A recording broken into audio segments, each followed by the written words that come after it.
WrestleTalk! WrestleTalk! The most stupendous, biggest match in WrestleMania history is in the books. We have an undisputed world champion, Adam Blampied, the holder of both the interim and real world's championships. No one saw it coming. When he won the Jamble back in January, no one could have foreseen that just a few months later he'd be holding both the Jam That Championship and the interim Jam That Championship on the same night. One of those belts didn't exist. I know. That's probably why. After he won last year's Jamble and lost at WrestleJamia. He has failed at every opportunity he's ever had for the championship. And then, on one night, well, technically across 2 nights with one of the belts, he won both of them in one match. He was just waiting for more jam. He was biding his time. Also, Andy now holds the record for the shortest reign as the Jam That Champion. Technically, 1 match long. He's arcane.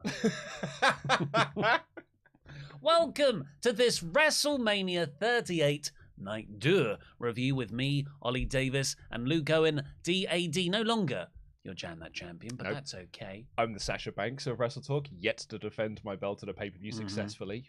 And this review is brought to you by beer. Indeed. Mwah. Beer is coming to your front door. Beer52.com/WrestleTalk. Get yourself not 1, not 2, not 3, but 10 free craft beers on us. Just got to pay for that sweet ass postage and packaging. They send you a box full of 10 beers, a magazine, snacks, and all sorts of wonderful goodies. It's a fabulous subscription service. I have been a Beer 52 subscriber now for about 7, nearly 8 years, and I have loved every single box that I've got. There are some beers in this box that even, 7 years into this, I would have gone like, oh, I'm not sure about that one. And then I taste it, I'm like, oh, wow, that's amazing.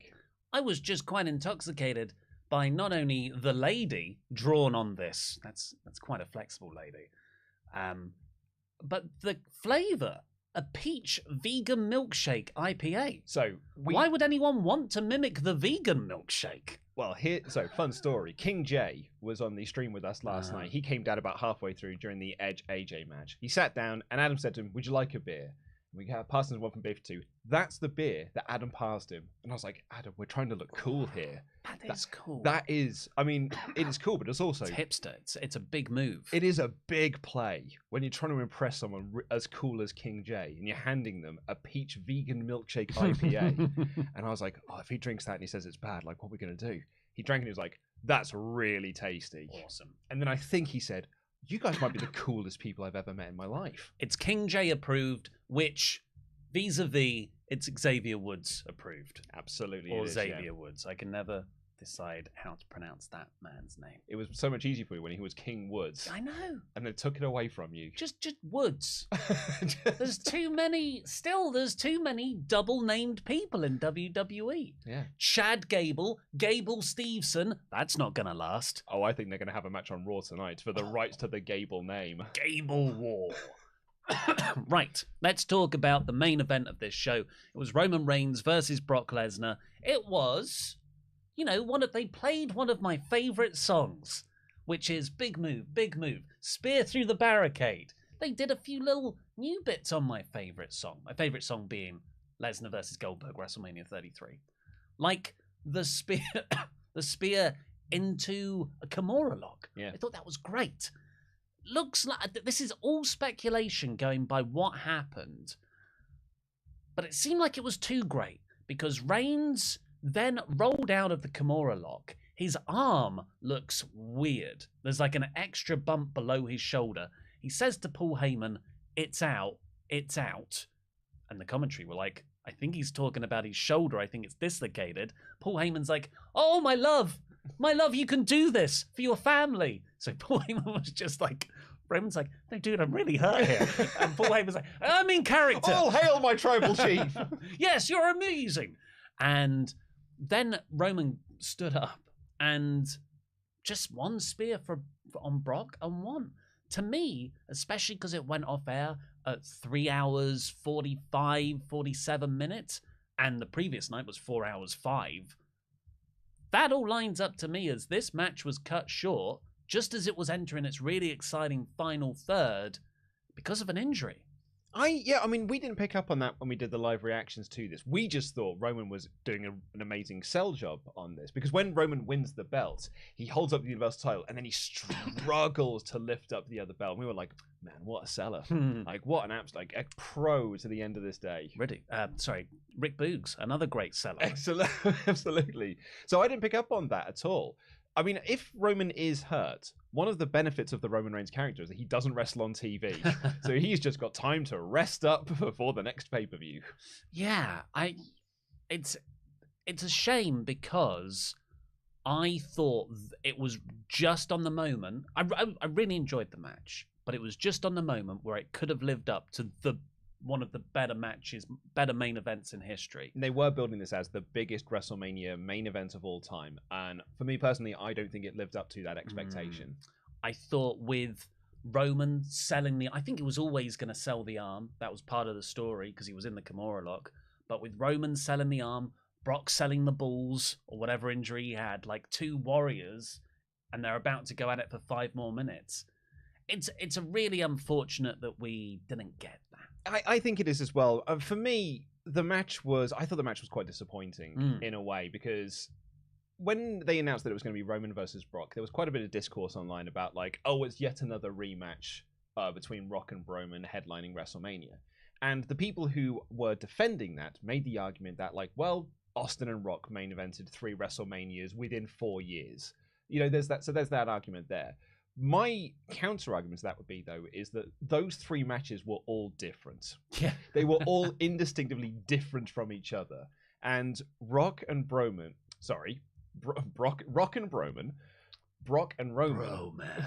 have had the same match since WrestleMania 31. And every time they have stepped into the ring, no matter where it is, WrestleMania, SummerSlam, Saudi Arabia, they have the same match every single time. And when I was watching this match, I was like, I'm pretty bored of seeing this match now. Quite comfortably, I never want to see Brock and Roman have another match ever again. Yeah, I'd agree with that. I'm not as down on it as you are, because I really do love that Heyman big move. We're only going to play 4 different bits style of match. But yeah, who knows what else they had planned. If this sort of speculation that the match was cut short is true, maybe they did have another gear. One of the things I love about Roman's matches in the lockdown era of his character is it was all about that final third. You had about a half hour of wrestling, which, you know, was engrossing, but not particularly thrilling. But it was all about those final 5 to 10 minutes where it just like be trash talking the other person in some next level Shakespearean drama. I'm not saying we would have got that in front of 77,000 people with Brock Lesnar, but I feel like they probably had something more planned, even down to the fact that what's the one move you probably don't want to hit with a dislocated shoulder? Oh, the spear. The spear. With your shoulder. With your shoulder. Yeah. They didn't even really play that up. Yeah, he hit it to the back as well. What is it? What was it with spears to the back on this WrestleMania? I know. We said the same thing. Like, why are there 2 matches where they've done it to the back? It's looked like a mistake both times. Yeah, it's the funny thing for me with Brock Lesnar is, you know, that interview that he did. I think it was the Pat McAfee interview. You know, the one where he was talking about how, like, the problem with these kids today is they don't know how to get over, and no one knows how to be a star anymore. That's why I've got to keep coming back and saving this company.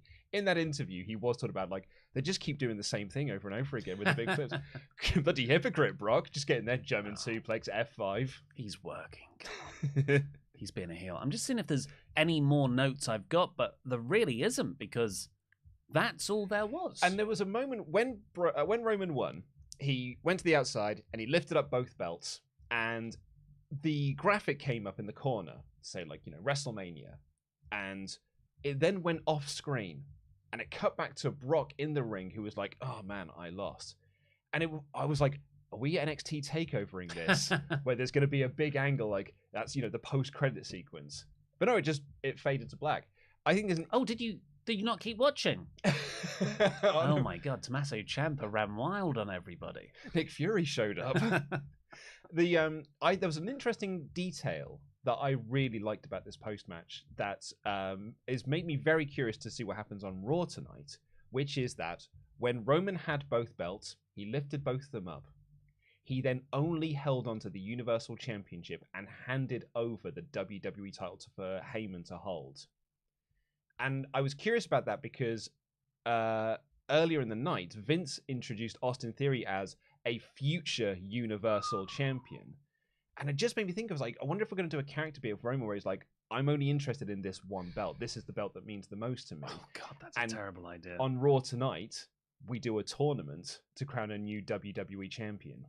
And Theory wins. Oh, I think that's well. Actually, I mean, if I was a betting man, I'd put it on Edge. Yeah. Oh, that I'd love that. Actually. Yeah. I mean, it might be nothing. It might just be his shoulder was dislocated and he couldn't carry both belts, so he handed one of them to Heyman. I just thought it was so interesting that he held onto the Universal title and handed over the WWE one. Well, Bluey's kind of his belt, isn't it? Exactly. And Paul doesn't have a belt to hold, and the rest of the bloodline do. They've all got their belts. So you're saying he's like Dan Lambert? Yes. co WWE champion. Yes. That's what I want. So what do you think is going to happen for these two men now? We've had the Brock Roman saga for about 5 years now. This does feel like the climactic endpoint of this story to me, because Roman won, which I always predicted. I think that was quite obvious. Roman is going to feud with presumably Drew McIntyre, Bobby Lashley, got the guys who got easy wins that don't really have an impactful story on this card. But then Brock Lesnar, is he done? Yeah, I mean, there were moments during this where it felt like this was the final hurrah for Brock Lesnar. Like they didn't do a retirement angle after this where he took off all of his clothes in the middle of the ring and left it there like the Undertaker did that one time. Cut off his ponytail. Leave it there. Ring. But there was almost a note of this feels like it's it for Brock now. Because really, I don't know what else you do with Brock. Because he's always been the guy that comes in and goes after Roman and the WWE title or whatever title is currently on the line at that point. It's well, what else can you do with Brock? I think Lesnar will come back in some form, but I don't think it will be for a long time. Probably till Mania next year, or the Mania season. I think I could see him back in SummerSlam. Oh, Saudi shows. Time, because Saudi shows. There's one in the summer. Yeah. But yeah, or maybe not until next year's WrestleMania. I think Brock came back, and he really was a full-timer. This wasn't part-time Brock that we've been used to before. Not that he was on TV every week, but he felt like a consistent player on the roster. And I feel like that is a conscious effort on WWE's part to help them back from make that transition from the pandemic into fans being back. And he's been a huge draw, and his program with Roman has been the main driver of getting people out from their homes back into the arenas. And I bet Vince, I fully expect that to be a conscious ploy by WWE, and they probably paid Brock a lot of money to do that. But I don't see any more long runs like that, 6-month consistent runs for Brock ever again. Yeah. I think this will be back to part-timer Lesnar. I think so as well. I don't know what length is on his deal. I don't think this is his final match. While it did, I think what you probably hit the nail on the head there when you said this felt like it was the farewell to the Brock Roman saga. This 5 year long epic story that they've been telling. This was the final chapter in that, and we're not going to return to it again. I've said that now. They'll probably do it at WrestleMania Backlash, and they'll run it back. We'll find out on Raw tonight. I think Raw tonight's going to be very interesting for a multitude of reasons, not the least of which for Cody Rhodes. We're going to find out what is happening with Roman. Is he going to be on both shows? Because if he's on both shows, that opens up a lot of possibilities for who his challenger could be, whether it is Bobby, whether it is Edge, maybe even AJ. There's also Seth there on Raw as well. On SmackDown, though, it's really only Drew. That's Pat McAfee. Well, I mean, he got the big win. He's better than Austin Theory, but not as good as Vince McMahon. Yeah, but really, it feels like it's only Drew that's there. And I think that the Happy Corbin feud has dragged Drew down quite dramatically. He doesn't feel like a main eventer, so I feel like they've got to do quite a lot to rehabilitate Drew's star power and main event drawing power before he gets into that Roman Reigns feud. I like the idea of a two-show champion. Not forever, but through to SummerSlam. Because where do you take Roman's character now after nearly 600 days, whatever it is, of champion? Where he's beaten everyone now. Like, the next logical step is, I am the head of all the tables. I am the big boss. And then you can hopefully tell a story of him overextending himself. And it is because he is wrestling all the time, like 2 matches a night on pay-per-views, and those cracks start to appear. And I think if you're USA Network and you're looking at the ratings pattern for that go-home edition of Raw, I don't know if you've seen this. Yeah, big. Where the show was doing pretty well. When Roman Reigns cut his promo, huge spike. Like nearly 1 million extra people tuned in just to see the Roman Reigns promo. And then once that finished, tuned right back out again. So, like, Roman is a proven ratings draw. And if you're USA Network, where Raw's ratings have been so-so for the last 2 years, and you're like, oh, well, that guy brings people in. Can we have that guy on our show as well? Well, I think it's a good idea. Yeah, definitely. I do too. Let's see what you all think on the Ultra Chats, if I can find the Ultra Chat doc. I've got it right here. Tenruzza said, really think Roman will be the champion until Mania next year. Wow. I don't even see Cody winning it anytime soon. Cody winning Money in the Bank at a big stadium show makes sense, and then so does a rolling cash-in at next year's Mania. Hopefully it's a different design, not a big W. I mean, it will be 100% the exact same. If they have a singular belt, it will be the exact same design. I don't think they'll limit themselves by joining the belts. I think they will, because I think they did say this is a unifying of the belts. And then they say this all the time. Well, I was going to say they're going to unify the belts, and it'll be called like the WWE World Championship or something like that. World Universal Championship. Maybe the World Universal Championship. Multiversal. Then come the summer, they'll just introduce a new world title that Raw will have as its main belt. Oh, it'll have like it'll be called it'll look like the big world, gold. Yeah, the big gold belt. And then everyone will be like, "Oh my god, that's beautiful! Like what a harken back to the legacy." And then it will be treated like a joke. That's what we like. That sounds good. Couple of chats about WrestleMania in general. This was from last night's stream. Thank you to everyone who joined us for the WrestleMania Night 2 reactions. We had a grand old time. Cassidy Delaney says, God damn, I feel like my brain is going to shut off. How can anyone enjoy this trash fire? We had one of the best pay-per-views of the whole year on Friday, and then one of the most fun this morning at the brunch. This made me sad to be a wrestling fan. So that one on Friday is probably in reference to Supercard of Honor. I could not disagree with you more, Cassidy, because they're 2 different things. Cassidy, sad to be a wrestling fan. It's a great night to be a sports entertainment fan. That's exactly it. No one on this planet could do what WWE did last night. There isn't a single wrestling company in the world that could have put on WrestleMania Night 2 other than WWE, because it was insane. And I liked it because it was this smorgasbord of wrestling and nonsense and wackiness and big stars. I thought it was a brilliant, brilliant show. Dylan Jason Voorhees said, seeing this Mania in person was amazing. Edge versus Styles was fantastic. I also adored Michael Cole screaming at Pat and being on his side 100%. The audience was electric for Pat, and I got to see Vince tear his shirt off. We all screamed. So fun. Insane. Charles Berg said, move over Steamboat Savage, take a hike Taker Michaels, go down to second place Big Show Kane and Raven, because WrestleMania has a new greatest match of all time, Sami Zayn versus Johnny Knoxville. I've seen so much love for that match, and I really enjoyed it. But for me, it is all McAfee theory and, you know, everything that comes along with that segment. No, we will get into it when we do the full review, but since I started working here, it's not a gimmick. This is, my genuine opinion.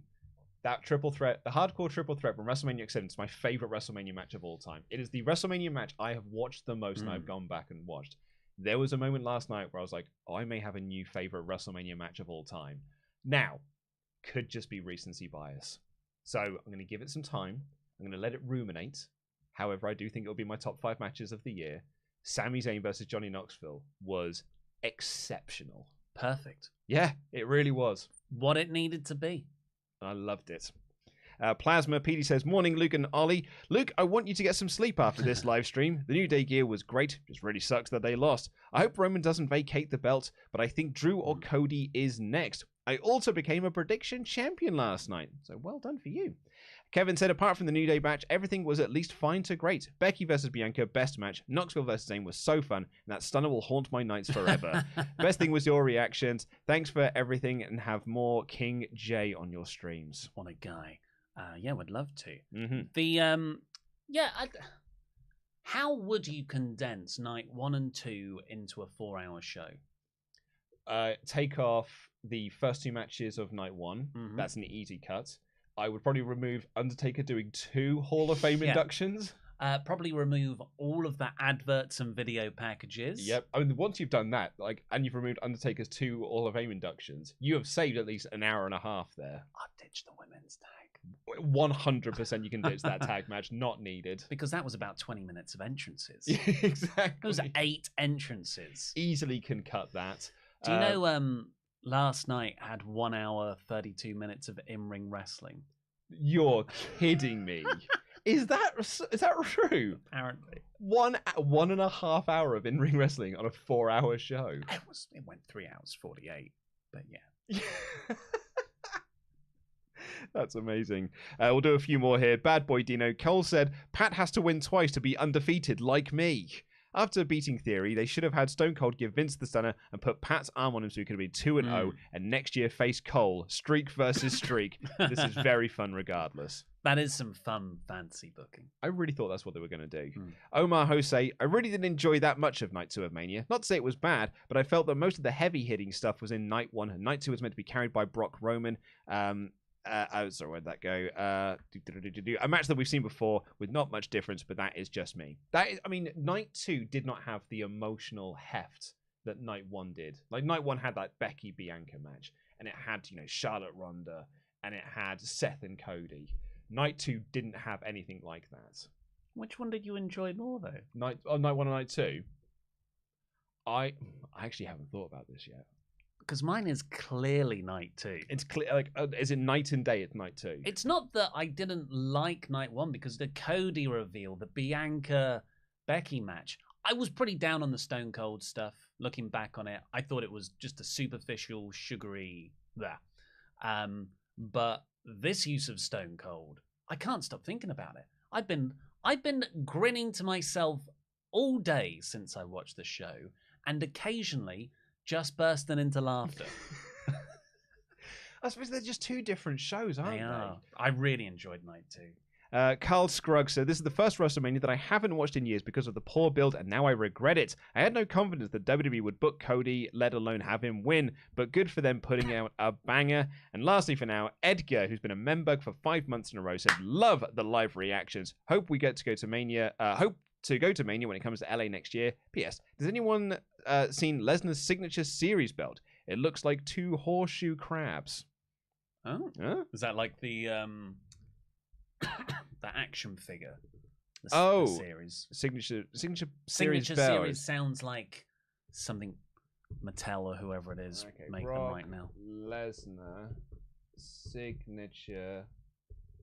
Remember to subscribe for people belt. For this excellent content. I know it is a belt. Yeah.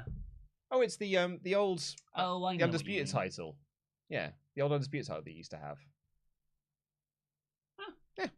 Yeah, it looks like horseshoes. Yeah, no, it's the one that he had sort of 2003 when he won the belt. Yeah. Also, before we get into the full review, this show, much like a lot of WrestleMania, is sponsored by beer. It is. Beer is coming to your front door. beer52.com/WrestleTalk. Get yourself 10 free craft beers on us. Thank you to Beer52 for sponsoring our WrestleMania season. We've thoroughly enjoyed having them, and it has been a delight drinking them as well on both tonight's reactions, and we'll be drinking them again on our live stream reactions to Raw After Mania tonight with me and Chopper P. Quinnell. It's the Losers Lounge. Yeah, because you both had titles on Friday, and now you don't have anything. We really should have Andy here as well. They have like all the losers in a row. We can put Adam in like a really tall umpire's chair at the top to look down on you. It's like Shao Kahn. Yes. Lucha Underground. Right, this episode of WrestleMania 38. Oh, please keep getting your Ultrachats to WrestleTalk.com/support or read out every single one over $5. So, American National Anthem, Mark Wahlberg there was a weird line in his promo package hyping up the Night 2 event where he said, "I'm not crying, you're crying." Did you notice that? Yeah, well, someone's cutting onions close by. He was so overwhelmed by the majesty of WrestleMania, he was brought to tears by it. It's a weird use of Wahlberg. It is. And I'll say this again. I said it yesterday. He's from Boston. Yeah. Why not have a famous Texan actor do this? But it sort of made sense on Night 2 because everything was so bonkers. It's like, yeah, sure. Yeah, sure. Sure, have Mark Wahlberg. Sure. Why not have the Transformers guy there? I did not watch anything of the pre-show. We checked in. Nothing happened. I think JBL announced that he might run for governor. That was about it. Great. We played 2K22 and Speedrunners. The actual main card after the preamble stuff opened with Triple H's music. Really nice moment. I didn't expect this. I don't think anyone did. It's not like it was reported or anything. He comes down to the ring. Like it took a long time, but I never got bored of it. I thought this was really well done. 15 minutes all in all, I think. He hugs his kid at ringside. He hugs his other kid, Gable Steveson. And he got on the mic after posing and just said, "I'm here to say thank you and welcome to WrestleMania." There are some people in this world that WrestleMania means the world to them. And Triple H is one of those guys. Like, Triple H is one of those people that if you asked him, like, what is the most important thing in the world outside of your family, he would say it's main eventing WrestleMania. It's showing that you are the biggest star on the biggest stage in wrestling. So he is retired now. I'm glad that he got to have this moment here and retire at WrestleMania, a show that does mean a lot to him, put his boots in the ring, and just thank us all for coming and welcome us to the show. I thought it was a lovely, lovely moment. Really well done. So the camera, he said that, the camera cut to all the pyro, and then it cut back to the ring, and it was just some boots and the microphone. And for a minute, I just thought, they blew him up? Little smoke coming out. My mind didn't... it just took he was there, and then there were explosions, and then he wasn't there. It was just his shoes. Yeah, it's like a big magic trick. Yeah, and then he was outside. I was like, well, how did he get there? But it was very good. It was really, really nice. Yeah. Should have started with everything blacked out, and then we are NXT. This started as a revolution. We got another shot of Gable Steveson, but that made sense because he would be involved very shortly. The opening match was the three-way of RK Bro versus the Street Profits versus Alpha Academy. Your favorite tag rules for a triple threat match? Yeah, where it's all three men are in the ring at the same time. I hope they continue that rule for the women's match that comes up later. That'll be way too complicated. This was not as good as the Raw match when they had Owens and Rollins in place of Street Profits, but it was really, really good. It was 15 minutes or so. Nothing but high octane action all throughout. Otis was great. Gable was awesome. The Street Profits were wicked. And a very cool finish of Matt Riddle doing a springboard top rope RKO to Montez Ford. And then Chad Gable went to do a dive onto Matt Riddle, and Randy caught him with an RKO from out of nowhere to get the win. It was one of those finishes that also really worked on a character level. Like, it was like Randy and his little brother hitting the move. Oh, beautiful stuff. Absolutely, yeah. And like, Randy was having the time of his life during this match. He's just, I wonder if every single creative key patient was like, okay, this week we're going to do the turn where you're going to turn around. He's like, nope, not doing it this week. I think if you ever do the turn, because at this point, like I said, it's a better story than Hangman Page and Kenny Omega. At this point, it's got to be Riddle turning on Orton. Yeah. I said that a little while back, only because Randy's so over as a babyface now. I don't think you could turn him heel at this point. I think it would be more emotionally devastating, which is generally, the direction you want to go, for Orton to be turned on. Yeah. Because he's let someone in. Yeah, you're right. And he's always the guy that does the turning. I don't know what the motivation would be, but That's the writer's job. Exactly. Do the thing. Which is the ideas guy. Do the wrestling thing. Everybody else in this match was also superb. Well, Otis didn't really do anything spectacular. He was a tree trunk. He was a freaking thick man. Yeah. But everyone else was leaping over top ropes. Montez Ford did his huge ring post dive. Yeah. Chad Gable moonsault to the outside. Excellent. Should have been a TLC. This, all the baby faces had the red cup drinks afterwards, so no Street Profits heel turn. No, it felt like more of a go back to babyface again. Yeah. And they invited Gable Steveson to join them in the ring. So he hops over, gets into the ring. Thankfully, no security guards were there to stop him, like the Gronk. And Steveson was about to have a drink, and Chad Gable, I'm the only Gable round here, and smacked the drink out of his hand. And then Gable Steveson, took off his top to reveal his tattoo that we thought said "Humble Bear." They were bad tattoos.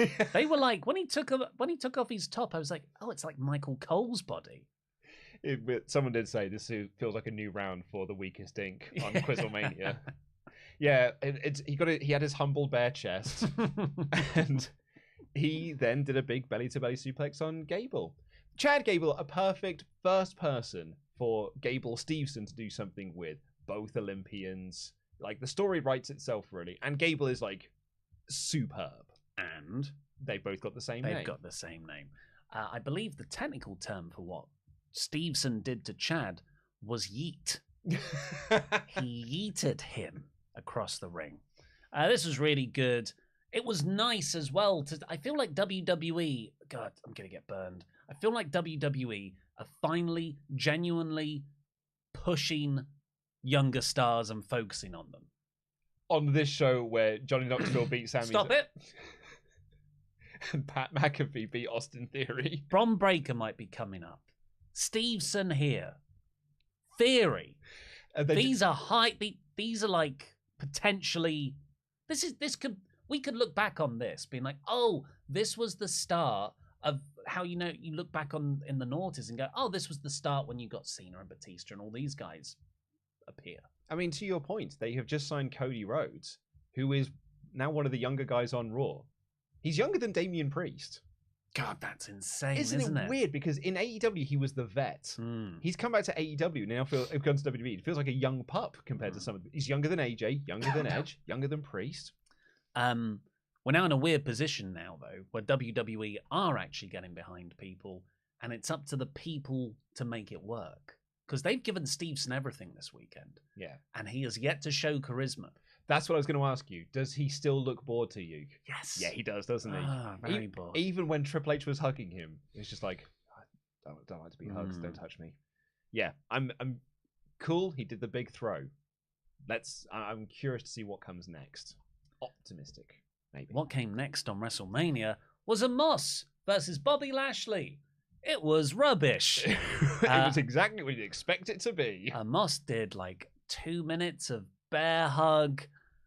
The big spot was after about 5 minutes, because this only went 6 minutes. Lashley hit a snap suplex, really. So I'm not like, Omos is a huge guy, but there was no actual proper strength spot. There was no delayed suplex. It was more impressive when Wee Man body slammed Sami Zayn. Yes. There was more of a size difference there. I cannot fathom why they had them take Omos off his feet and bump him on the Raw Go Home show, because surely you could have built this whole match around doing that suplex, and they did. But I've already seen him take a bump now, so there's no I know that Bobby can take him off his feet. There's no drama here anymore. It was a baffling choice, boring match, and Bobby won. Yeah.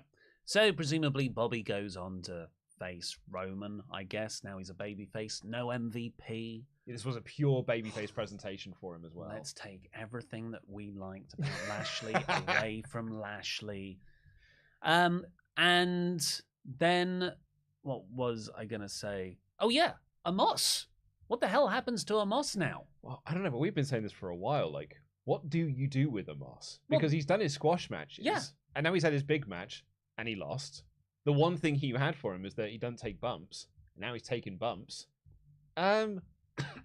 Yeah, what do you do with him now? I'm going to make a prediction that I take no pleasure in making. He's released by the end of the year.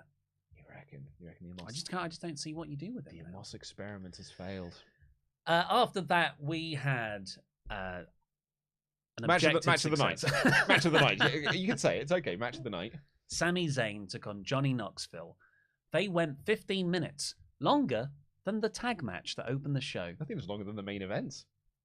Yeah, it probably was, actually. And it was everything. If you thought, what would a Jackass WrestleMania match look like? And you've got all these ideas, and those are ideas that didn't happen in the Royal Rumble. Yeah. This ticked every freaking box. Here's how great this match was. Because this match was... I described this on Twitter. I used a quote, one of my favorite Brian Alvarez quotes of all time.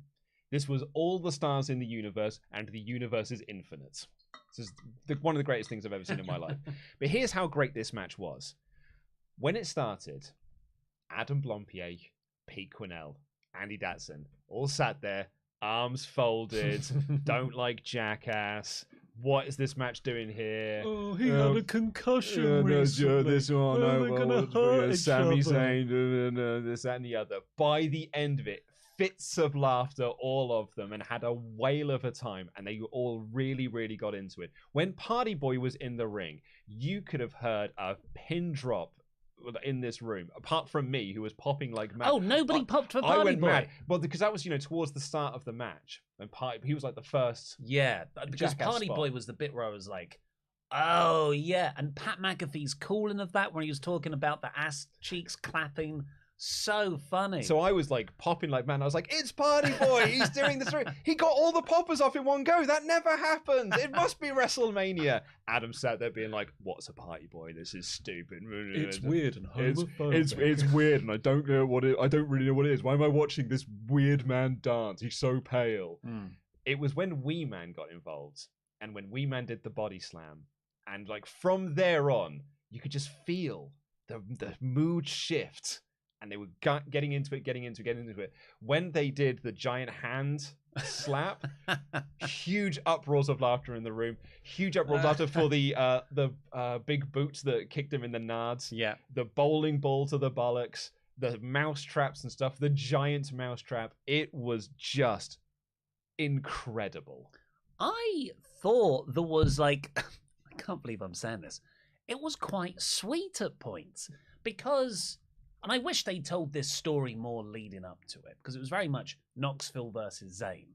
But by the end, this was almost the NWO coming out to help Sting. You know what I mean? Right. Where you've got all of Jackass, but the original Jackass, my guys, not all of them, but a lot of them there, and that they are helping their friend beat this bully. Yeah. This heelish bully. And I was like, yeah, I'm into the emotion of this, not just these ridiculous, very fun, hardcore spots. And they found a way for Knoxville to win the match here, because he did win. And Sami Zayn loses nothing in this, because Sami Zayn lost because of a mousetrap. They literally had this giant mousetrap. It was like Fievel Goes West. A great reference there for anyone who had that on VHS. Oh, yeah. The mousetrap goes over and that pins him to the ground. Sami Zayn is conscious and awake. He's not knocked out, but he cannot kick out because he's trapped by a mousetrap. So Knoxville covers him. They get the win. And Sami Zayn's still there kicking around, can't get out of it. The Jackass crew celebrates. Sami is still stuck in the mousetrap. They walk up the ramp. Sami is still there. It's one of the times I wish I could have been in the building to see how he got out of it and his reaction when he got out. Sami lost nothing in all of this. It was perfection. Legally, the shoulders weren't on the mat. Well, it's anything goes. It's anything goes, but does that count? Could you pin a man standing up? Referee's discretion. Okay. What made me laugh even more, if you want another layer to this, is to listen to Dave Meltzer's review. I respect the man so much. I think he's just unparalleled in his medium, but he likes a certain kind of wrestling. He sure does. And this is the opposite of that. So he took real big umbrage with the finish because he didn't think it looked like a good enough mousetrap.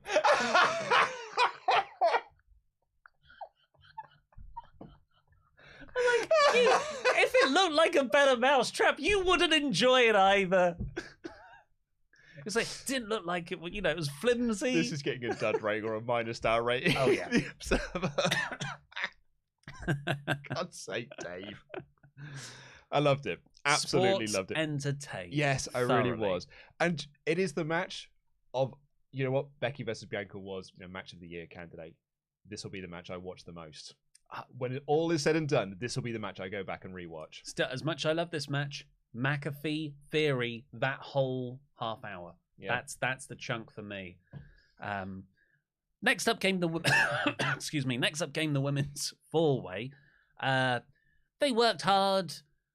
It picked up by the end. Picked up a bit near the end, but it didn't have any drama because weak champions, bad storyline. And none of them are actual teams. Well, I don't believe in any of their relationships. Every time the women's tag titles have been defended at WrestleMania, if you go back and look, none of the teams are together anymore. Wow. And I guarantee you that come next year, none of these teams will be together either. It's an afterthought of a division. I don't care about it. It was just stuff that happened. And it's actually quite indicative of WWE's bad storytelling and bad character progression and bad trying to build new stars. In the year between last year's Mania and this year's Mania, they have released a bunch of people and have introduced some new characters. They introduced Toni Storm, Shotzi Blackheart, and Aaliyah. Obviously Tony's not there anymore, but Shotzi and Aaliyah are still there. Nowhere to be seen on this WrestleMania card. It's all the same people that were there last year. So you've introduced new characters, but you're not actually pushing them and trying to create new stars out of them. You're just relying on the people that you've always used. And that then means that everything just feels stale. And yeah, this did pick up by the end. It did get pretty good, but it means nothing. Mm-hmm. And Sasha and Naomi have won the belts, but who could possibly care? After that, we got AJ Styles. Oh. Sasha got a win at WrestleMania. Well done. There's a story there you could have told. Sasha's never won a match at WrestleMania, and this could be her first big win at WrestleMania. It's what they did for smacking Tamina last year. Why can't Sasha Banks get that sort of respect? AJ Styles versus Edge was next. AJ somehow took a bump on his entrance. You see this? You seen what happened? Yeah, so we were very confused by this. The two theories we had was that he had something on his gloves, I don't know, a jewel or something. So that when he swept his hair back, he cut his face open. So he had a cut on his cheek, folks. Andy's quite a bad one. Andy's running theory was it was a pyro burn. I thought that as well because he had all the pyro come out on the side of him. It was only until after the match that we saw the video where he bonked his head. He stormtroopered himself coming down to the ring and cut his cheek open. Yeah, wow. But he no-sold it. I thought it was pretty effective. He looked annoyed. Yeah. Edge's entrance was awesome. I feel like I've been a fan of Edge's character, this new heel persona he's got for the last month, I suppose it's been. Feels totally different to anything he's done since his return. Feels really fresh. And this felt like the fully formed version of it. He comes out. Did he raised out of this sort of podium of flames on a throne in a kind of broody-like outfit. This was New Brood, and with the finish that we got later on, this really did feel like the New Brood. He's the Gangrel here has taken over, but it's a darker version of this because he's on this throne. It looked so rad. The big trench coat on him. I loved his black and purple gears, very Undertaker-esque. Yeah. He felt like, 98 Ministry of Darkness Taker. What did you make of the match? The match was... it was a work rate match on a show that didn't really need a work rate match. This show was so bonkers and bananas because you had the Sami Zayn stuff and the three-way tag match, and then you got all the stuff that came later on in the night. This felt oddly out of place on night 2. I know what you mean. It was the longest match of the weekend, 25 minutes. It was a work rate match, but you look at Bianca and Becky or the opening tag. Or Cody and Seth. You're like, well, those I would classify as work rate matches. And they were significantly better. I enjoyed this match a lot, actually. But was it the match I thought we'd get with AJ versus Edge at WrestleMania? Not even close. It was I said this on the stream last night, because I think they're going to run this match back a few more times. It's the holding things back. Now, I also said that about AJ versus Shinsuke Nakamura, and as it just turned out, they were just having boring matches. Yeah, I really like this match. Loads and loads of counter work. I think AJ was selling his arm, Edge was selling his knee. Really well worked. Loved Edge selling that knee as well, because he kept getting the knees up for the springboard 450 and stuff, and then going back to being like, I've hurt my knee here. I thought he was really, really great in this, and AJ was awesome as well. There was this really good spot as well where they were on the turnbuckles, just the first turnbuckle, but outside the ring, so by the apron. And it was kind of like a mini superplex onto the apron. Yeah. Not seen that before. No, it was really, really good. This was a really, really good match. It was, because it was the work rate match of the night and it was going 25 minutes, the first half of it was the slow, methodical feeling out process. The Okada template. Yeah. When it got into the final sequence, though, it really did pick up. But the finish was weird. This didn't feel like WrestleMania blow-off. It felt like the first in a series of matches. The best match will come in 4 months' time. Yeah, and the build has kind of reflected that as well, because the pair of them have barely been on TV. Such a shame. Like, why couldn't you just start this story in January, not have all the Miz, Maurice stuff? And also AJ had to put over Omos. Oh, what a waste of two guys. But we're getting it. We're just getting it without WrestleMania as the big blow-off. So the finish was AJ goes up for the phenomenal forearm, but he's distracted by Damian Priest just standing there. Where did he come from? Yeah, presumably through the crowd, right? Yeah, I would have thought so. But he wasn't even like looking at AJ. He had his back to AJ. It was kind of like half cocked head, so he might have been seeing AJ in the same way that people watch monitors backstage. That was enough to distract AJ. AJ went for the forearm, mid-air spear. Edge wins. And Damian Priest, they sort of raise each other's hands. And Corey, I believe, called it an unholy alliance. Yeah, this is the start. The Edge heel faction been reported by Sean Ross Sapp on Fightful Select. This is the start of that. Whether we're getting more members added to this, and it really does become the new ministry. It felt new broodish, but I think ministry might be, the best way to describe this down the line. And there's a really interesting, people were talking about this in the chat yesterday. A really potentially exciting match that could come out of this is you could do Edge and Priest versus AJ and Balor. Oh, the two former leaders of Bullet Club. Priest and Balor have had their things as of late. Yeah. And I think you get the US title off of Balor, put it onto Austin Theory, because I'm really running with that idea. I'm probably way off base, but I've decided it now. I don't think it's a hair versus hair match at WrestleMania Backlash. And that would be a wicked tag match. I know you can really play off the history between AJ and Balor there. Yeah, and Edge in tag matches. Yeah, I think that's great. It's like it was a bit of a dud finish, but because it sets up stuff like this, I'm excited. So I don't mind that. It's weird in that it feels like a Raw after Mania angle. Yeah, that kind of here's all your new players, here's the new factions, here's the character changes. Because Damian Priest was totally different from what he was on Friday's SmackDown. Yeah, exactly. What happened to the guy? Well, Edge had a conversation with him over the weekend. Obviously. We got the attendance of 78,453. It's amazing how they had more people in the building for night 2, despite the fact that night 1 outsold it. Wow. And then we got, blink and you'll miss it, Sheamus and Riddick Moss versus The New Day. This match was essentially advertised as a tribute to Big E, who had broken his neck. The New Day came out in Big E singlets, the singlet that he was wearing when he won the WWE Championship. They were doing all of these huge tributes to Big E. And then Ridge, Holland, and Sheamus beat them in 90 seconds. You are right. I've done it again. I said Riddick Moss. I've blended Ridge Holland. Who's Riddick Moss? No, Riddick Moss was Madcap Moss. What have I done? I'm like so many gimmicks back. Anyway, Pete Butch was there. Well, Scrappy Doo was there. What have you done to my beautiful boy? He was there, just walking around. Let me at him.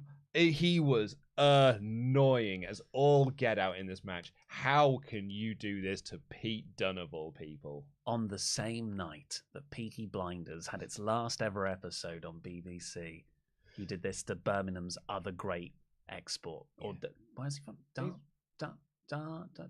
He's from Birmingham. Dudley. Yeah. From Dudley. Dudley. It's near. This was why did New Day just win? Why did the baddies win here? What did this gain for anyone? It was a tribute to Big E, you bellends. Just have the New Day win. It's hard. I don't think it's like a shot at Biggie, but it's very hard to see this play out and not think that WWE in some way hate the man. Yeah, he was WWE champion at the start of this year, lost it, and then never challenged for the belt again. Got relegated back to the tag team, got moved over to SmackDown unceremoniously, then broke his neck, and his mates lost at Mania. And while they were trying to pay tribute to him. Terrible this was. Undertaker came out after this. I'm so glad you said the same thing that we did. Genuinely thought it was a recap package. We did the same. we were asking Americans, are you getting this as well? Is this a Peacock advert break? Yeah. And we're just getting like a recap at the end. Could not tell. And it was only until he did the arm raise that we were like, okay, this is new. This is new from today. I was like, is that the same? Yeah, because he went that side and then he went that. But where were the other Hall of Fame? Yeah. Yeah. It felt like when he did this thing on Saturday's show, he went backstage and was like, I forgot to raise my arm. Can I have a mulligan and do it again on Sunday? And Vince is like, sure, pal. I think I'll go make some time for you to go and do that. The only thing this was missing was Gable Steveson also there. Looking bored. Okay, here we go. Genuinely, beyond Cody return, beyond Bianca Becky, screw it, beyond MJF CM Punk, Austin Theory versus Pat McAfee, and all the stuff that unfolded afterwards is the most fun I've had in wrestling. Definitely since the end of All Out. Wow. I mean, what touches it? Yeah, it's All Out. No, last year's All Out. Yeah. Okay, I just wanted to make sure we were talking about the same All Out. But there is a bit in my head. Oh no, it's CM Punk's return. But that was before All Out. Yes. Well, I'm putting this above All Out. I guess that's what I'm doing. I'm mad. You really do hate AEW. But it was just insane. This was bonkers. Austin Theory and Pat McAfee had a match. Which was really good. Really, really good. Pat McAfee is awesome. His swanton bomb that he did was beyond nuts. And he ended up winning. He had a big entrance with the Dallas Cowboy cheerleaders, Seven Nation Army playing, which was a brilliant touch. Yeah, I hope WWE do this more. I've said this forever. AEW do it all the time now. And that is, when people are drunk at a wrestling show, they like to sing the songs they know. Not just wrestling songs, but if you go to an independent show, very few guys come out to their own music. Marks for themselves. You usually, like Grado used to come out to like a prayer by Madonna. Darude Sandstorm for Session Moth Martina. Exactly. And then people can sing that through the match. Well, I always said, I said this to Denise, when we get questioned to me, like, if you had to choose an entrance music, what would you fit? I was like, To Unlimited, No Limit. Like, because that is a song that everyone can sing, and that is a song that will get me over despite my terrible in-ring acumen. Do you wanna sing a bit? What? No, there's no... Like, exactly. Yeah. Gable. Luke. Owen. Owen. Like, this, a lot of fun to be had with it. Anyway, so... But it creates a party-like atmosphere. It does. And that's what you see in AEW with, like, Jungle Boys music. And it's a big... So we discovered this yesterday because a lot of people told us. Big stadium song in America for sports events. Same over here. But we love, particularly at independent wrestling shows, there's so many like wrestlers that have this as their chance. Zack Sabre Jr. We invented Bask in His Glory to this for... was that on that show, was there? Say again? We invented that. Oh, I think we invented it. I think there's a lot of chance. Oh, you mean Britain invented it? Yes. Totally, yes. Yes. No, we didn't personally do it. Britain also invented Enzo Amore, NXT TakeOver London. Gable, Jordan. Remember doing that on the tube on the way home? Yeah. We actually used this yesterday to remember what Dax Harwood and Cash Wheeler's names were in NXT. Are you Dawson? Are you Dawson? Are you Dawson? Are you Dash? Are you Dawson? Dash? But it was a wicked atmosphere, and it was a really, really fun match. Vince was there at ringside, just trying to decide which is going to be his future son. And Pat did the standing Hurricane Rana. It was so, so cool. He did commentary at one point during the match like he was The Rock. So good. And then he won. Austin went for his ATL. Pat reversed that and rolled him up, and he got the win. So what we know here is that Pat McAfee is better than Austin Theory. Vince McMahon then goes to berate Austin Theory because he lost the match, but then he's like, but I do love your ass, so I guess you're still my son. And then Pat McAfee is in the ring having a pop at Vince. Michael Cole standing up being like, Pat, don't do this. Pat, that's a mistake. That is Vince McMahon right there. You don't want to do this. And Vince teases taking off the jacket, and he puts it back on, and the crowd boo. I thought that was it. Right? I never saw this coming. And then the jacket comes off. The tie comes off. He rips his shirt open, and a referee gets in the ring. Vince McMahon gets in the ring, and the bell rings. Could not believe it. I was stunned beyond all belief that this was happening in front of me in 2022. Insane this was. And then Vince McMahon squashed Pat McAfee. McAfee didn't get a single bit of offense in as Vince demolished him with clotheslines and then pinned him. Yeah. It was perfect. If I was to say one thing, though, Theory did interfere a lot for this quote match, but Theory should have just totally clocked him with some weapon. Vince should have given him a low blow, and that's how you beat McAfee. But he doesn't need to, because Vince is just better than Pat McAfee is as a wrestler. Yeah. So Austin Theory is not as good as Pat McAfee, who's not as good as Vince McMahon.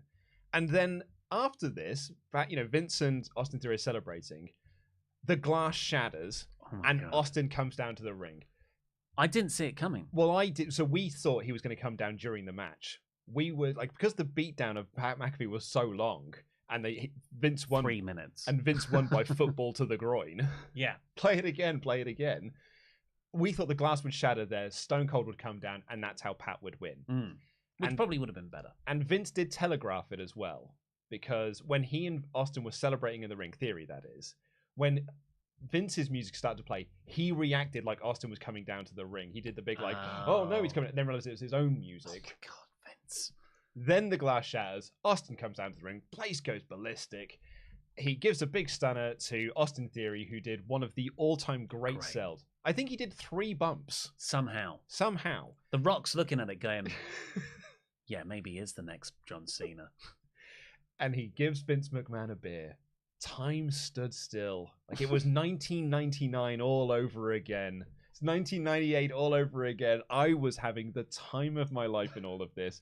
And Vince is like, for real? I was like, goddamn, pal, for real this time. They clink the beers, and he then does the worst stunner in history. Do you want to walk us through what happened in this stunner? So, to take a stunner,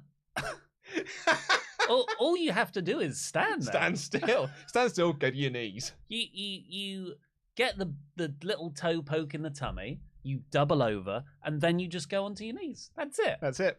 So Austin does the kick to the gut.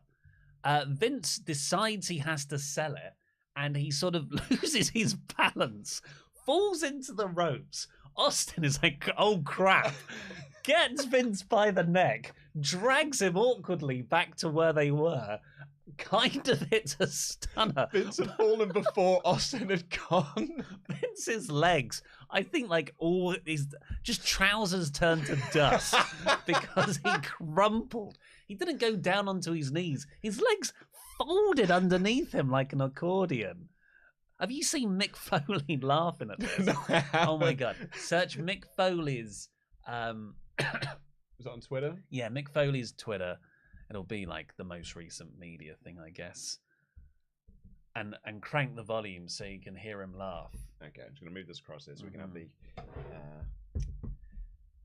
where are we? That's the wrong Mick Foley. Hold on. How's he verified? Oh, it's Michael Foley. There you go. Real Mick Foley. Sorry. Apologies. Oh my god, he tweets so much. This is it. This one. Dad's laughing after Vince McMahon taking the Stone Cold. Oh, let me just crank the volume up a little bit. Dad's laughing after Vince McMahon taking the Stone Cold Stunner from Stone.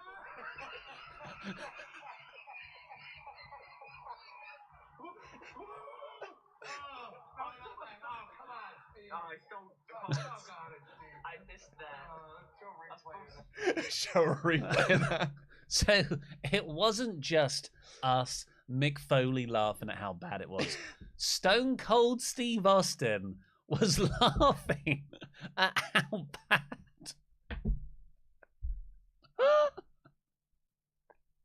So we had a bit of a debate on the stream yesterday of like, what is the worst stunner of all time?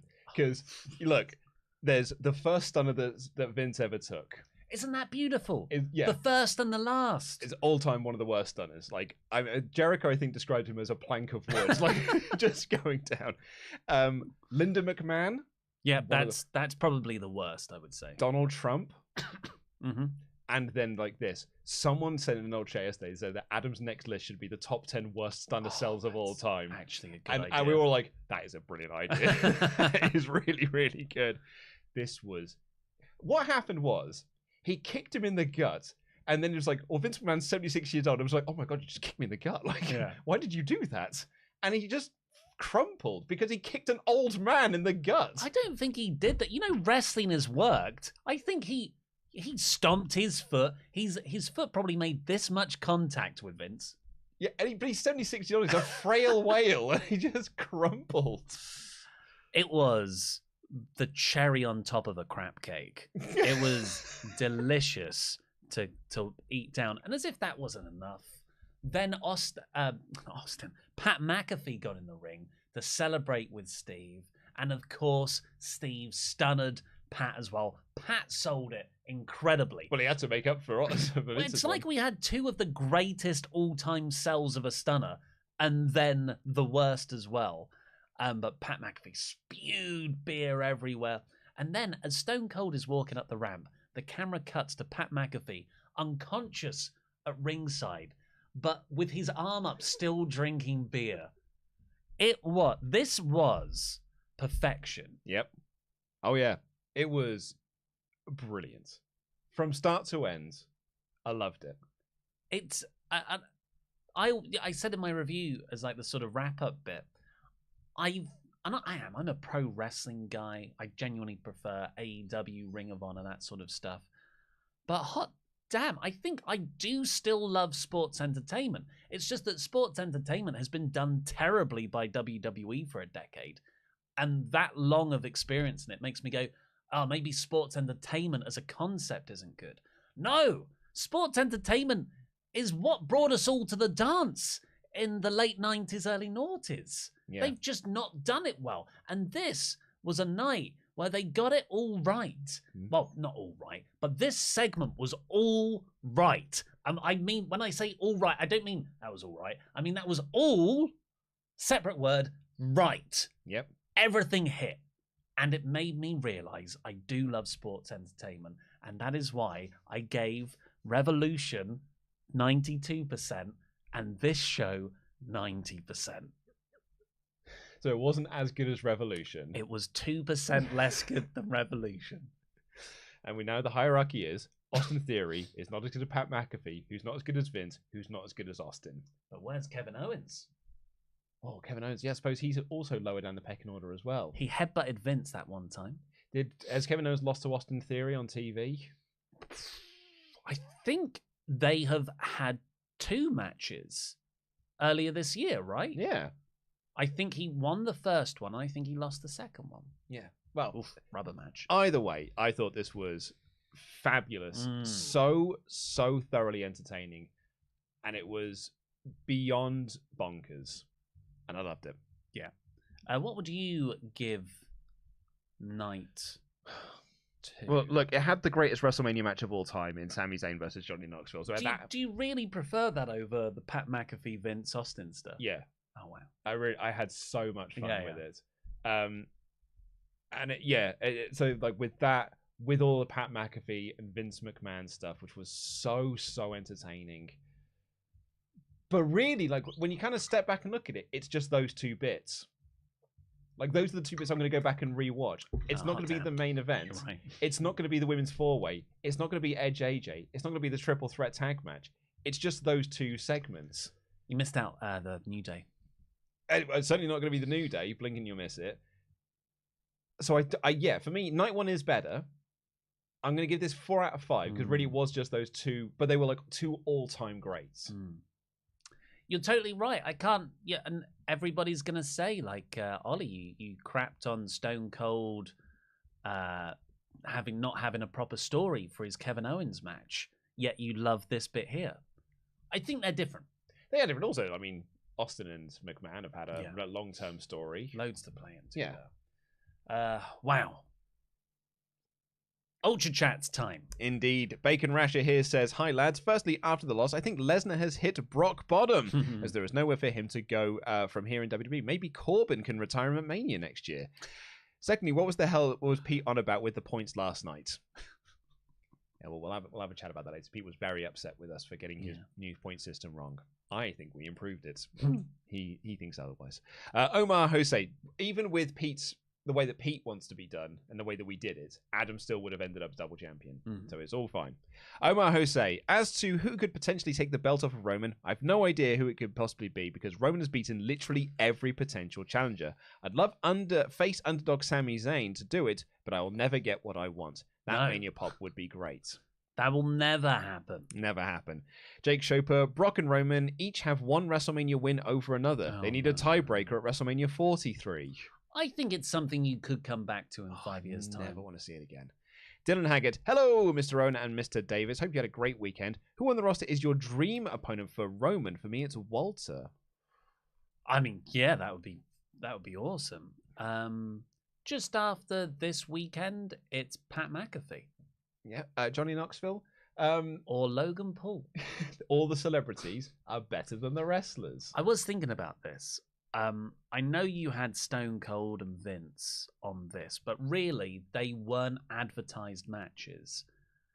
I feel like the part-timer era is over, and we're now entering the celebrity era of WrestleMania. Yeah. Bad Bunny was like the prologue to that, and Nick Khan's probably been like, media tie-ins. Exactly it. When they announced multiple celebrity matches for this year's Mania, I was like, okay, well, that's it then. That's what Mania is now. Mania is no longer about telling stories from SummerSlam through to Mania over the titles. I mean, I know they did that this year, but really it is about celebrity. Like if you're not in a title match, you're probably going to be in a nothing match on Mania. Like it is, and if you're not involved in a title match or one of the big time celebrity things, you're in nothing storylines.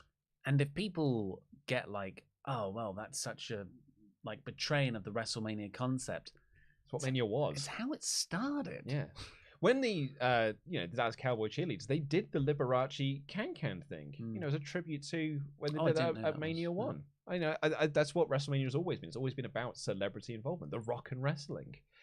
Tom Allen says, I'm sure not that Tom Allen, says, "Hi lads, this Mania has made me want to start watching WWE again. RK Bro is amazing. Sammy and Knoxville were hilarious. Bianca versus Becky was amazing. Austin Theory is the next big thing. I teared up when Cody returned. I think this is a signaling change." It's weird, isn't it? Because how many times have we said this? How many times have WWE let us down? And we've been doing this channel for like 5 years. Is it 5 years? Well, Mania 33 was our first run round. Yeah, so 5 years then. A little bit longer probably. And WWE, have screwed it up every time. Every time we felt this, they've screwed it up. And over the last 3 years, I haven't even allowed myself to get invested. But I must admit, I'm excited for Raw after Mania. Genuinely. Me and too. I feel like they could shuffle a few things around and it could be good. Bacon Rasher, hi lads. I said last week with everything over Mania weekend, the WrestleMania was the show I was looking forward to the least, but WWE pulled it out of the bag when it mattered. Hopefully tonight will be a good reset and not back to the rubbish, but remember this company. Jawad Musharraf says, hey guys, WrestleMania was truly stupendous. By the way, got a question. Do you think Cody will have some sort of creative freedom, kind of how like Danielson did when he was in WWE? He didn't have creative freedom. He had Vince trusted him, yeah. But ultimately, it was you're doing what management will tell you what to do. Kian Nolan, what a great WrestleMania overall. As a huge Becky fan, I'm thrilled that she and Bianca stole the show. I thought it would be a great match and it over-delivered. A Bianca WrestleMania streak is a must now. Thank you for all of your coverage. Jonathan Byrant, have thoroughly enjoyed my time watching WrestleMania 38 and spending the live streams with you guys this weekend. Quick question. Does anyone else wish Triple H had one more match to face Cody like I do? It would have been long-term booking gold. Thanks again, Jam That Jam. I mean, it would have been the match you wanted to see, right? It was Cody versus Triple H. It'd also have been an hour long, probably. Did you see Cody's interview he did yesterday, where he said, Triple H is my favorite wrestler? Oh, I know. I don't know. It's like, at least give me something to latch onto the idea that you're telling the truth, Cody. Oh, yeah, everything I've said for the last 6 years, I'm now going to say the opposite. Yeah. And you're going to believe me. I don't get it. He's also, Raw is promoted tonight as Cody with a live mic. I feel like he's had a live mic since he returned. How many interviews has he done? This is like those people have been like, I'm being silenced on social media by saying it on social media. I love Cody, but goddamn, like, this is a very overtly cynical play. Yeah. Start recording. Do you guys think that any other pay-per-view could become 2 nights eventually, like maybe SummerSlam? Would be interesting, but should probably just stay as a Mania thing. I don't even think I want it as a Mania thing going forward. I do prefer one-night pay-per-views. Yeah. No, I can't see it working. But, you know, it does make them more money. If they can, they will. And Start Recording also says, I think Rhea Ripley should be part of Edge's faction. I know that means that she's in another team and not being a single star, but I think it'd be a really good fit for her. Also, Dunn acts like a rabid dog now, and it's very silly. If that gives us serious Ripley, yeah, I'm for that. Danny G, thoroughly enjoyed night 2, just simply silly bollocks. Shows how ridiculous the AEW WWE partisan stuff is because they are completely different products. Would have liked to have seen a bit more from Vince, possibly a swanton, kind of everything. Oh, hot tag over to you. Boom. Tem Ruzza, going to miss Brock a lot. He was fun. I hope Double or Nothing can feel like a mini Mania weekend, and now looking forward to Money in the Bank, SummerSlam, All Out weeks this year, along with Rumble, Mania, Revolution weeks next year. Hope Survivor Series can be big. God damn, Tem Ruzza. Yeah, well, I think for AEW, All Out is their Mania weekends. I think there's even talks of there'll be other wrestling shows like around that time, that weekend. Well, if you have live Dynamite on a Wednesday, live Rampage on a Friday, a Ring of Honor show on a Saturday, and then the pay-per-view on the Sunday. God, that's fun. Zach Kaltenmeyer. Balor and AJ versus Edge and Priest at Backlash. I think that would be great and would allow AJ and Finn to finally team up and maybe eventually feud after. Well, you do have to break tag teams up as soon as you possibly can, so that makes sense. I really like that as an idea. I like the idea of telling singles feuds through tags as well. Tom Allen, hello again, lads. What do you think is next for the women's champions? There are so many women that could be coming back this week, such as Bayley, Lacey Evans. I forgot she existed. Asuka, Alexa Bliss, Paige if we're lucky. Could we get Becky feuding outside the title picture too? I think it'll be Becky Bianca again at Backlash. Lacey Evans is a really good shout, actually. I mean, it would feel like a massive step down. Kind of like when Becky won the belt at Mania 35 and that was her first feud. And it was just like, oh yeah, this is really dragging you down, actually. You're not feuding with any top stars. But like, yeah, Asuka, I think, might come back tonight. Alexa, what they're doing with Alexa Bliss, I've absolutely no clue, but I think it'll be good. Juan Perez, member for 7 months. WWE is a kid's show. AEW is where it's at. Everyone's entitled to their opinion. Quinton Whitfield. Hey, big fan, quick question. Do you guys think FTR or Young Bucks are the best tag team in the world? I do love FTR. RK Bro are the best. Miz and Logan Paul were the best tag team in the world. Now it's RK Bro again.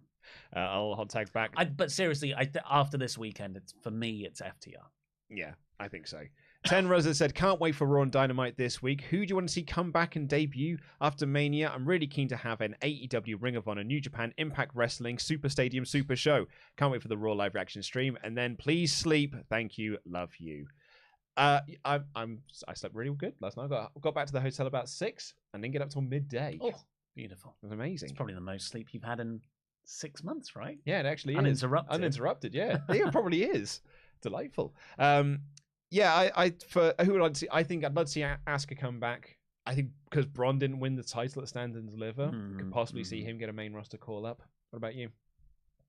I don't know. Oh yeah, come back and debut. Well, Veer, obviously. I thought there was one other big return on the cards. Bailey? No, like a male singles star. I can't remember now. Also, Mod Mother ran a poll. Was it the worst stunner ever? Yes, won overwhelmingly with 81% of the vote. It's the worst stunner I've ever seen. Yeah. 10 Rosa said, Ollie, sign King J. What are you wanting to see on SmackDown this week? Which celebrities do you want to see next year? I hope the storylines can at least be good from Rumble onwards. I hope Cyndi Lauper gets inducted into the Hall of Fame. At least Lemmy.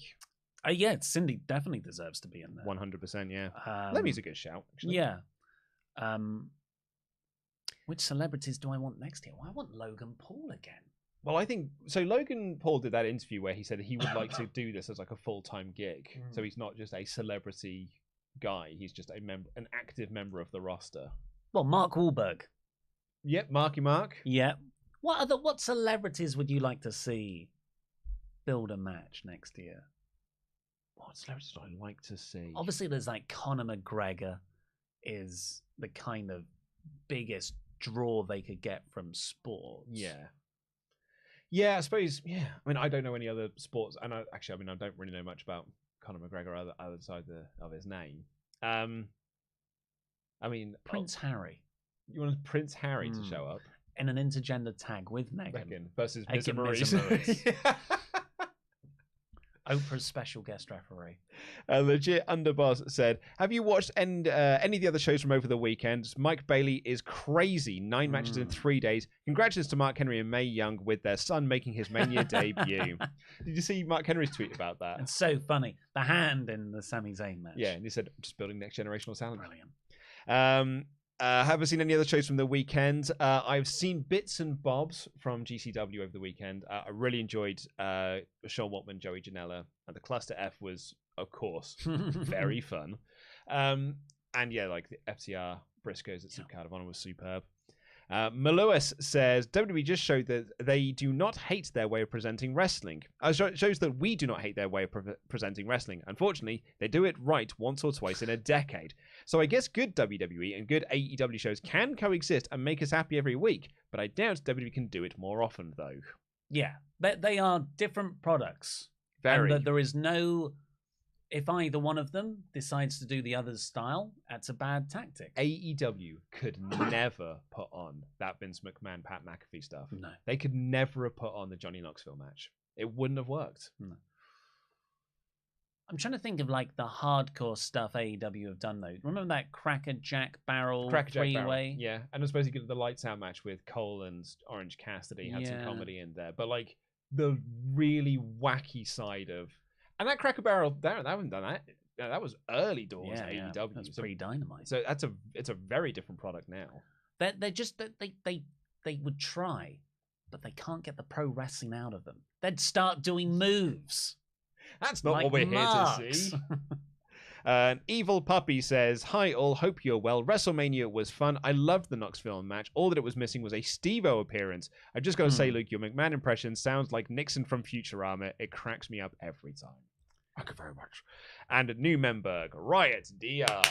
Thank you all so much for joining us today. Yeah, and of course, go check out our sponsor, Beer 52, please. Yes, beer52.com/WrestleTalk. Get yourself 10 free craft beers. Veer is coming tonight on Raw, and beer could be coming tonight, or soon down the line, to your front door. So please go and get yourself some beer from beer52.com/WrestleTalk. WrestleMania is in the bag, but the coverage is not done. Because tonight on this very channel, please subscribe to the WrestleTalk Podcast channel. It is Luke and Pete in the Losers Lounge watching the Raw after Mania. Oh yeah, I have said before that watching Raw live is the dirt worst because it's 3 hours long. But I'm genuinely looking forward to this show. I am excited to see what wacky nonsense they're going to bring to the door. Whether we're going to get a bar run in and ruin a match. Jesus Christ. That's not. This is the first Raw after Mania, proper Raw after Mania in like 2 or so years, 3 years almost. So I am super pumped for what is going to happen tonight because I think they're going to go balls to the wall with it, and I'm here for it. So please do subscribe to the channel because we'll be back then, and Ollie and I will be back tomorrow reviewing that episode of Raw. But until then, jam that jam, everyone.